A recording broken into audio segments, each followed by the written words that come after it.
कभी तीसरी बार 7 सांसद 7-0 से जीत के आए ही नहीं। मात्र मुझे ही नहीं भेजा बल्कि हमारे 7 के 7 सांसदों को तीसरी बार भेजा और नरेंद्र मोदी जी में वो विश्वास दिलाया। आज तक दिल्ली में नया इतिहास बना, कभी तीसरी बार 7 सांसद 7-0 से जीत के आए ही नहीं। ये विश्वास है हमारे नरेंद्र मोदी जी के प्रति, देश के प्रधानमंत्री जी के प्रति। और मैं पूरी दिल्ली के सहित अपने लोकसभा के लोगों का बहुत धन्यवाद करना चाहता हूं।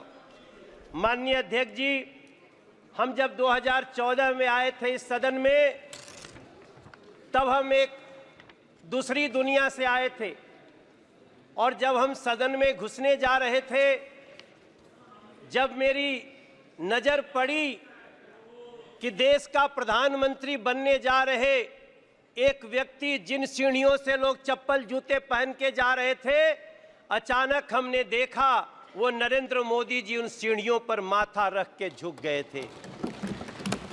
हमारे जैसे लोग जो किसी और दुनिया से राजनीति में आते हैं, उनके लिए एक बड़ा एग्जाम्पल था। मैंने अध्यक्ष जी,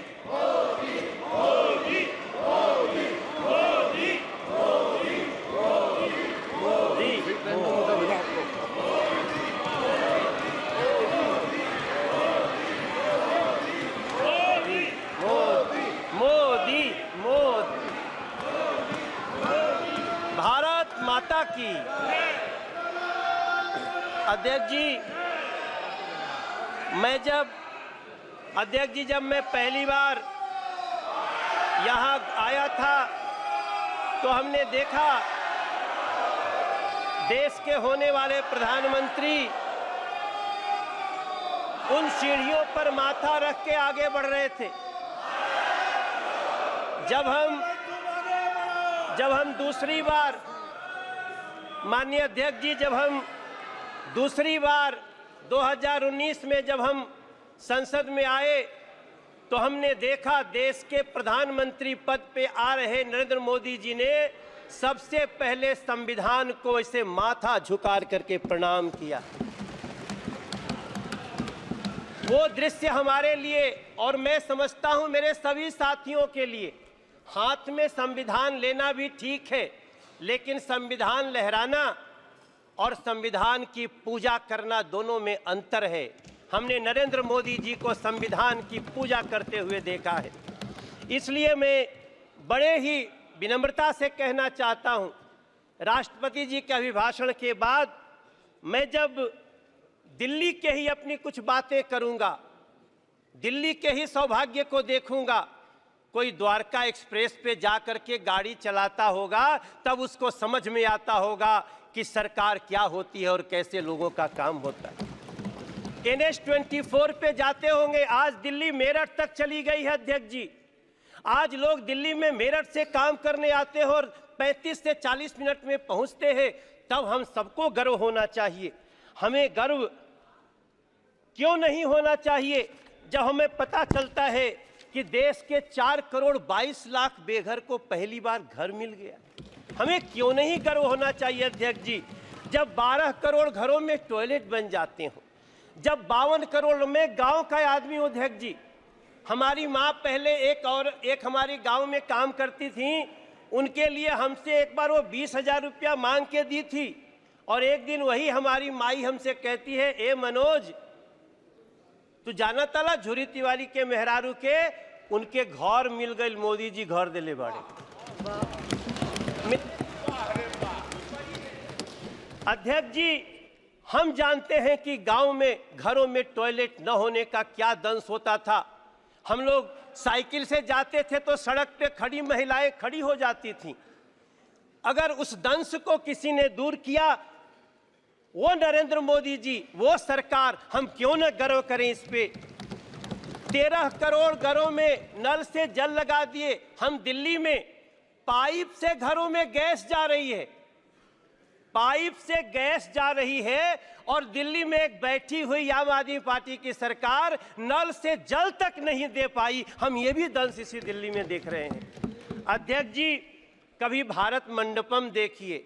मेरे विपक्ष के भी साथी लोग, आप लोग जाइए।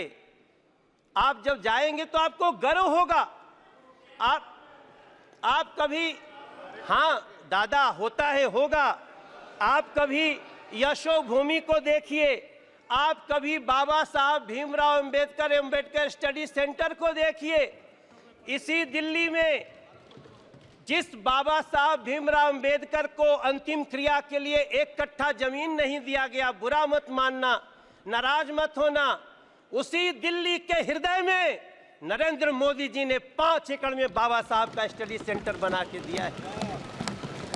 ये होता है सम्मान संविधान के प्रति और संविधान के बनाने वालों के प्रति। मुझे बहुत वेदना के साथ टीएमसी के एक हमारे सांसद, मेरे प्रिय साथी, आज आपने एक्ट्रेस के नाम पे क्या दिया?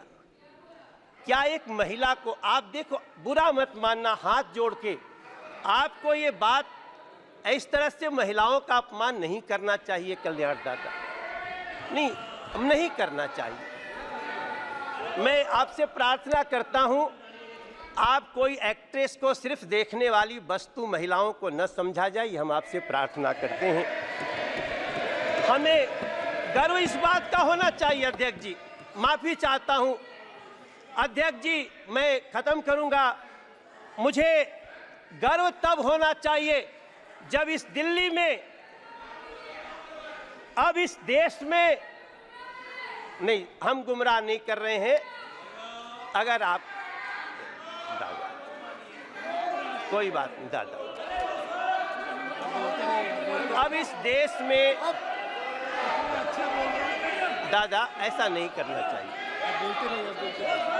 देश के 70 साल के बुजुर्गों को अब वृद्धाश्रम भेजने की आवश्यकता नहीं।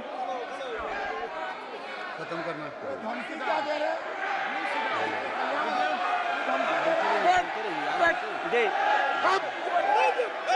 अध्यक्ष जी,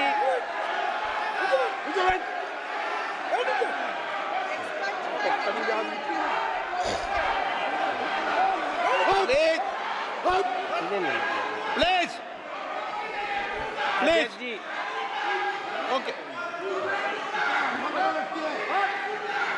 प्लीज अध्यक्ष जी, प्लीज प्लीज, नो, अध्यक्ष जी, अध्यक्ष जी, हमको गर्व होता है वंदे भारत जैसी ट्रेन में बैठकर। हमको गर्व होता है जब 70 साल के बुजुर्ग को अब किसी वृद्धाश्रम भेजने की जरूरत नहीं पड़ेगी, हम उसका इलाज कराने के लिए मोदी सरकार खड़ी रहेगी। हमें तब गर्व होता है अध्यक्ष जी। हमें गर्व होना चाहिए जब भ्रष्टाचारियों पर नकेल हो। इसलिए मैं प्रार्थना करता हूं अपने सभी साथियों से कि हो सके तो, हाँ गाना तो गाते हैं दादा, हम आप सभी से प्रार्थना कर, अब आज जब यहाँ से हम निकलते हैं तो हमें अपने माँ के नाम से एक पेड़ लगाने का एक अभियान जो शुरू हुआ है उसमें साथ देना चाहिए। चलिए मिलकर के माँ के नाम से एक पेड़ लगाते हैं। दादा, माँ के नाम से आप भी लगा दो। कल्याण जी, माँ के नाम से एक पेड़ लगाइए।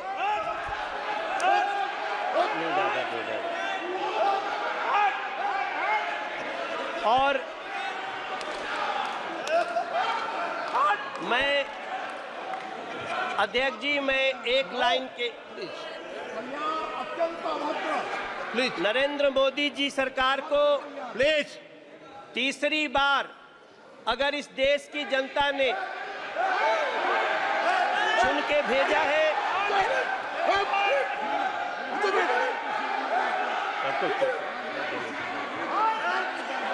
अध्यक्ष जी,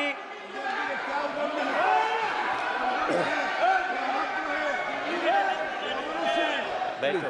प्रसून जी, अध्यक्ष जी, प्लीज, मैं दो पंक्ति के साथ अपनी वाणी को विराम देने जा रहा हूं। नरेंद्र मोदी जी को तीसरी बार देश ने ऐसे ही नहीं चुना है।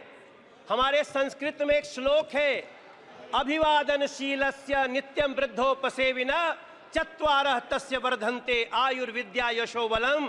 नरेंद्र मोदी जी की भी आयु बढ़े, नरेंद्र मोदी जी के सरकार की भी आयु बढ़े, ये इस देश की जनता चाहती है। आपने हमें बोलने का मौका दिया। मैं राष्ट्रपति जी के अभिभाषण को बहुत ही उत्तम मानता हूं, बहुत समर्थन करता हूं। आपको धन्यवाद देता हूं।